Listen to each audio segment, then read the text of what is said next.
Les Stéphanois ont évité le pire à domicile pour le compte de cette 23e journée du championnat de France de Ligue 1. Les Verts recevaient le FC Nantes, un candidat direct pour la course au maintien. Les Stéphanois ont concédé le match nul, un but partout, mais c'est vrai qu'au vu de la physionomie du match, on aurait pu perdre ce match en réalité, puisque les Nantais ont eu l'occasion de faire le break quand ils ont mené 1-0. On va refaire le débrief de ce match ensemble au cours de cette vidéo. Dans la deuxième partie de la vidéo, je vous proposerai d'évoquer les performances individuelles des joueurs. Alors par tous, on ne mettra pas les notes du match pour chaque joueur, mais néanmoins, on abordera évidemment les performances des deux nouvelles recrues, Cissé qui a joué tout le match et Modeste qui est rentré en deuxième mi-temps. Et puis dans la troisième et dernière partie de cette vidéo, on évoquera le but stéphanois et je vous proposerai un tableau noir. Et oui, le tableau noir, je sais que vous aimez bien cette chronique-là, donc on va essayer de décortiquer ce but nantais et on va essayer de voir comment et pourquoi les Verts ont concédé ce but qui était plutôt un but bien construit d'ailleurs. Salut à tous et bienvenue sur Carton Rouge TV, la chaîne des supporters de la SS. Très heureux de vous retrouver pour ce nouveau débrief. N'oubliez pas de vous abonner à la chaîne si ce n'est pas déjà fait. N'oubliez pas également de liker la vidéo si elle vous plaît. On était très nombreux durant le live, donc merci beaucoup à tous. Ça fait extrêmement plaisir et ça m'encourage évidemment à poursuivre le travail entamé avec tous les amis de Carton Rouge TV et en particulier Jean-Baptiste et puis tous les autres, mais la page Facebook Info des Verts, vous le savez, qui est partenaire de la chaîne. N'oubliez pas non plus d'aller sur cette page Facebook, vous pourrez voir le but stéphanois. Allez, je vous propose de démarrer tout de suite cette vidéo avec le débrief de ce match.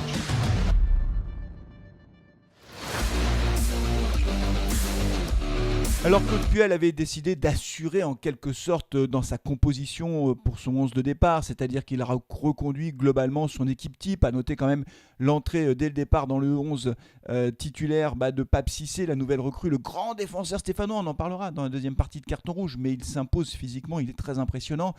Troco était titulaire bien sûr, et puis les Stéphanois ont démarré ce match, j'allais dire sur un faux rythme, en tout cas ils ne se sont pas vraiment imposés, mais globalement, le match était assez équilibré jusqu'à la 20e, 25e minute de jeu. Et puis là, coup du sort, Mathieu Debuchy, notre capitaine courage, celui avec lequel on ne perd pas de match et celui qui nous fait gagner des matchs, il sort sur blessure. Mathieu Debuchy, alors comble de malchance, c'est Charlaby qui le blesse sur un corner. En fait, les deux Stéphanois se percutent et Mathieu Debuchy sort. Alors c'est Camara qui prend sa place en latéral droit. Camara qui joue à tous les postes. Il joue un coup défenseur central, un coup latéral, un coup milieu de terrain. Vraiment une grosse capacité d'adaptation de Mady Camara. Lui aussi, on en parlera dans la deuxième partie de cette vidéo. Et c'est Gourna qui rentre au milieu de terrain. Et là, les Verts... il y a une alerte Simon, et non pas Simon, pendant tout le live je l'ai appelé Simon, mais c'est pas Simon, c'est Simon. Hey Simon. Simon qui a déjà tenté sa chance, heureusement Jesse Moulin était vigilant, il a frappé, il n'a pas surpris le gardien stéphanois, mais à la 36e minute, à la suite d'une belle action collective des Nantais, c'est Kolo Muani, l'attaquant nantais, qui reprend un centre de Fabio, qui ne laisse aucune chance à Jesse Moulin, honnêtement il ne peut pas faire grand chose sur ce but là, et dans la foulée on a eu chaud puisque les Nantais auraient dû doubler la mise juste avant la mi-temps. Alors là, 2-0 à la mi-temps, je pense que c'était cuit pour les Stéphanois. C'est toujours ce même attaquant, Kolo Muani, qui se retrouve tout seul face à Jesse Moulin. Et là, il essaye de piquer son ballon et il rate. Il rate son geste technique. Et donc, Jesse Moulin récupère le ballon. Donc, on part à la mi-temps avec ce score de 1-0. On est mené. Honnêtement, c'était pas terrible cette première mi-temps. On va dire les choses telles quelles. Et on redémarre la deuxième mi-temps de la même façon. C'est-à-dire que Simon... et non pas Simon touche la transversale à la 48e minute, c'est-à-dire qu'entre la 41e et la 48e minute, en fait, les Nantais ont eu deux fois l'occasion de faire le break et de tuer le match. Mais là, la chance est de notre côté. Les Stéphanois restent dans la course. A noter que Claude Puel a fait rentrer à la mi-temps Modeste, le nouvel attaquant stéphanois, à la place de Charlaby, qui a été transparent. Et également, il a fait rentrer Romain Amouma, qu'est-ce qu'il est fort Romain Amouma, à la place d'Adil Aouchiche. Et donc, ce sont les Stéphanois qui vont égaliser à la 57e minute exactement, suite à un corner et une déviation de la tête de Bouanga avec Modeste. Je crois que c'est Modeste qui se jette. Non, ça doit être Cissé, à mon avis, qui se jette. Et au deuxième poteau, c'est Mady Camara qui reprend ce ballon et qui le met au fond. Ça fait un partout pour les Stéphanois. Et là, franchement... la fin du match, les 20 dernières minutes ont été largement dominées par les Stéphanois qui ont essayé de se créer des occasions, Bouanga notamment, mais malheureusement les Stéphanois n'ont pas su transformer les occasions qu'ils ont eues. Peut-être que la plus grosse occasion de cette deuxième mi-temps est à mettre à l'actif de Modeste qui reprend un centre de Trauco. Vraiment Trauco, super. Vraiment Trauco, il fait des super passes. Magnifique centre de Trauco qui dépose le ballon sur la tête de Modeste. Il ne cadre pas alors qu'il est au 6 mètres, Modeste. C'est incroyable. Je la voyais au fond pour tout vous dire. Malheureusement, les Stéphanois n'arriveront pas à marquer ce deuxième but qui nous aurait libérés. Pour tout vous dire, je termine ce match sur un sentiment assez mitigé, c'est d'ailleurs le soulagement de ne pas avoir perdu. Et encore une fois, si Nantes avait fait le break, je pense qu'on était cuit de chez cuit. Et en même temps des regrets parce qu'en fin de match, on aurait peut-être pu arracher la décision et remporter les 3 points de la victoire. Toujours est-il que les Stéphanois au classement limitent la casse. Voilà, ça fait 23 points au compteur. On se rapproche petit à petit de ces 40 points absolument nécessaires. On va se retrouver dimanche pour le match face à Metz. Évidemment, un match hyper important. Comme toujours, tous les matchs sont importants en fait. Tous les matchs vont être très importants pour les Stéphanois. Voilà, dites-moi ce que vous en pensez. Est-ce que c'est un bon ou un mauvais résultat? Je crois qu'on est vraiment partagé entre la déception de ne pas avoir battu Nantes et le soulagement de ne pas avoir perdu, ce qui était tout à fait possible. C'est pas un très bon résultat à domicile face à une équipe avec laquelle on est en lutte pour le maintien, mais ça aurait pu être pire. Voilà, dites-moi ce que vous en pensez dans cette vidéo. Et les performances des joueurs ont été très inégales, mais ça, c'est la deuxième partie de cette vidéo que je vous propose d'aborder tout de suite.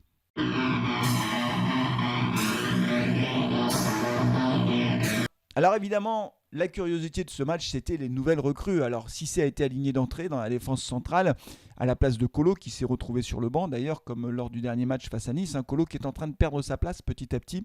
Et encore, Red Sauce est toujours absent, donc je pense que Colo aura du mal à retrouver une place dans le 11 de départ. J'ai trouvé Cissé plutôt bon. Voilà, même il a fait quelques fautes parce que physiquement il a pris un carton. Bon, physiquement on sent qu'il est très costaud. Ce qui m'a intéressé, c'est que en première mi-temps, il a fait une tête offensive, donc il est monté. Il n'hésite pas évidemment à monter sur les coups de pied arrêtés, que ce soit les coups francs ou les corners. Donc il propose des solutions lorsque c'est nous qui avons les coups de pied arrêtés. Et puis défensivement, évidemment, sur les corners, plusieurs fois, il a intercepté le ballon de la tête. 1m97, ça fait la différence. J'ai trouvé assez propre dans ses interventions. Donc j'ai trouvé voilà, un défenseur qui rassure plutôt. Alors c'est vrai qu'avec Moukoudi, ça fait 2 grands gaillards derrière, ça en impose. Physiquement, les gars, ils sont solides.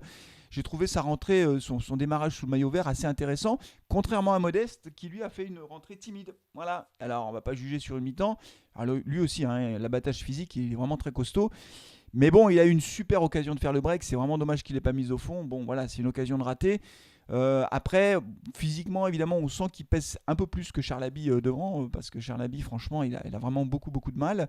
Mais j'ai trouvé Cissé peut-être plus convaincant que Modeste, même si c'est difficile de les comparer parce qu'ils ne jouent pas au même poste.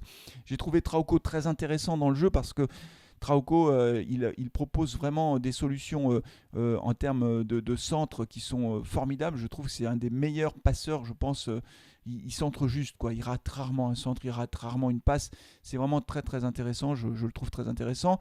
Un Ayou qui a été un petit peu en deçà de ce qu'on peut attendre de lui habituellement, notamment dans l'apport dans le jeu offensif. J'ai trouvé un petit peu en retrait Denis Bouanga qui n'y arrive pas. Vraiment, Denis Bouanga, c'est beaucoup de questions. Une rentrée de Romain Amouma qui a été excellente, je trouve.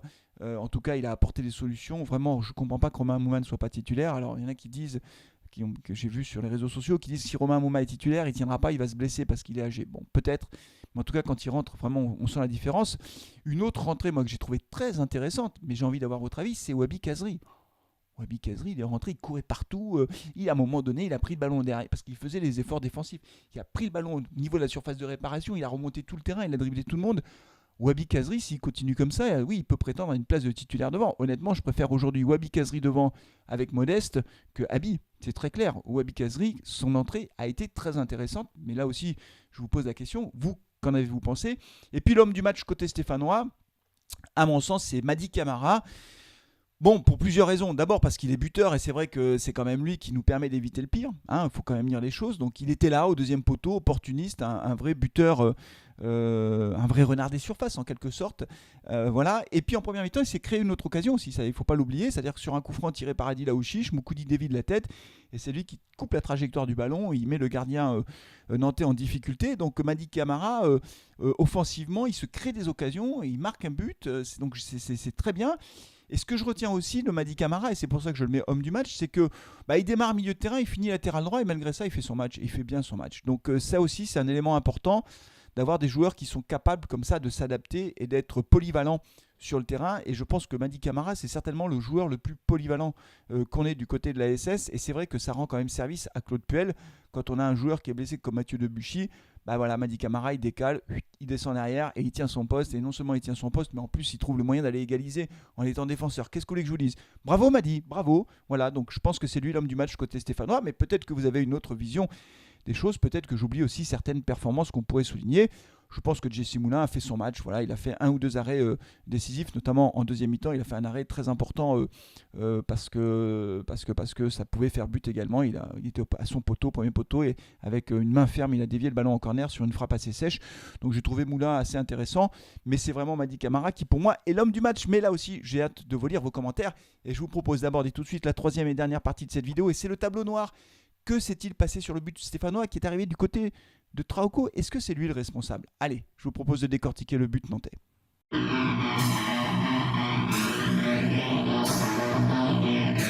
Allez, on joue la 36e minute de jeu à Geoffroy Guichard. Les Stéphanois viennent de se créer une occasion énorme. C'est la fameuse tête de Camara sur un coup franc d'Adil Aouchiche, coup franc qui a été détourné par Moukoudi. Et quasiment sur le contre, les Nantais vont ouvrir le score à l'issue d'une action très bien préparé, franchement extrêmement fluide. Et pour tout vous dire, quand j'ai vu le but en direct, j'ai été assez surpris, interpellé par Fabio qui s'est retrouvé complètement décalé dans le dos de la défense stéphanoise et qui a eu tout le temps de centrer pour Kolo Muani qui a repris au premier poteau et ce ballon sans contrôle.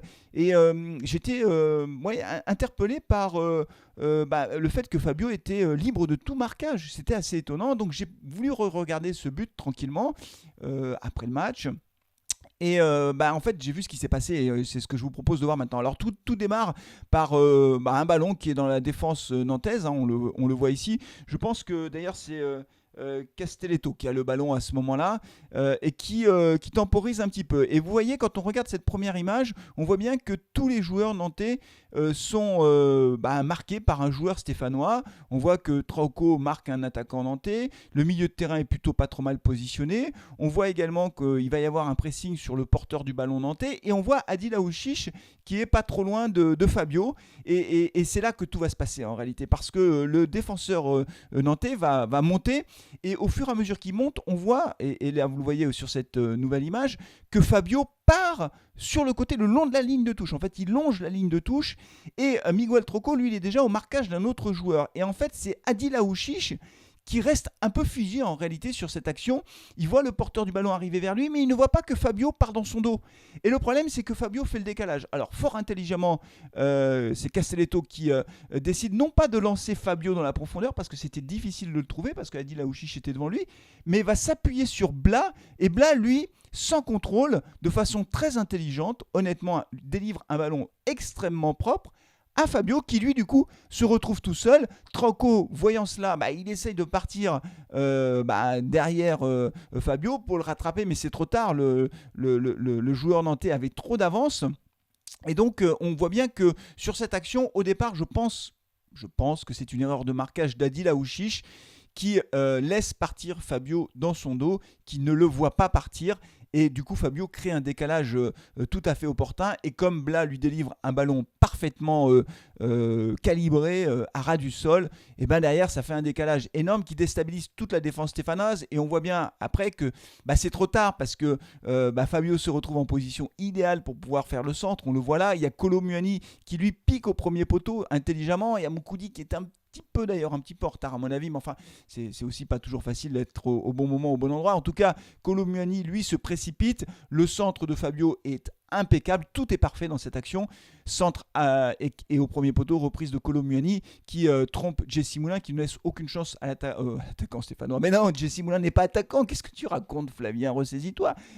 Jesse Moulin, le gardien stéphanois qui ne peut rien faire et qui constate les dégâts, ça fait 1-0 pour Nantes. Donc vous voyez, on voit que ça va très vite, hein, une petite erreur de marquage, et je pense que c'est Adil Aouchiche. Je ne veux pas jeter de pierre à Adil Aouchiche, le but de ce tableau noir c'est pas de stigmatiser Adil Aouchiche, mais en fait au départ je me suis dit mais en fait l'erreur c'est Trauco qui fait cette erreur. En temps réel, pour tout vous dire, j'étais convaincu que c'était Trauco qui avait fait une grosse erreur de marquage, qu'il était parti trop loin, qu'il n'était pas à son poste. Et en fait, non, Trauco, il est au marquage d'un joueur nantais, il tient bien son marquage, mais Fabio, lui, il est parti dans le dos d'Adil Aouchiche et du coup, il crée le décalage. Et les Stéphanois se font surprendre bêtement, honnêtement bêtement, sur cette action. Mais c'est comme ça, c'est aussi ça le foot. Et quand les passes s'enchaînent parfaitement, ce qui est le cas, hein, vraiment, je crois que la déviation de Blas, elle est tout à fait remarquable, sans contrôle, quasiment les yeux fermés. C'est extrêmement bien joué de la part des Nantais qui ouvrent le score. Vous voyez, je fais des tableaux noirs où je ne montre pas non plus toujours des belles actions stéphanoises. Il peut y avoir aussi des belles actions de nos adversaires. C'était le cas sur cette action-là. Et c'est vrai qu'une toute petite erreur de marquage, une erreur d'inattention parce que de quelques secondes, parce que quand on regarde l'action en temps réel, honnêtement, entre le moment où le défenseur central fait une passe à Black qui lui-même dévie à Fabio, ça prend 4 secondes, hein, même pas. Donc une erreur d'inattention de marquage d'Adil Aouchiche d'une demi-seconde, et derrière ça fait but. Voilà, c'est comme ça aussi le foot, c'est comme ça que ça se passe. Dites-moi ce que vous en pensez. Encore une fois, j'aime bien voir vos commentaires sur ce tableau noir. Est-ce que vous aviez vu cette action comme ça? Est-ce que vous aviez vu que c'est allé aussi vite et qu'une toute petite erreur de marquage peut se payer cash? Voilà, dites-moi ce que vous pensez de ce tableau noir. C'est tout pour aujourd'hui les amis, merci beaucoup d'avoir suivi ce débrief. Je vous dis à très bientôt, on se retrouvera pour l'avant-match de Metz bien sûr, et puis pour le live comme d'habitude. D'ici là, portez-vous bien, prenez soin de vous et allez les Verts. Ciao.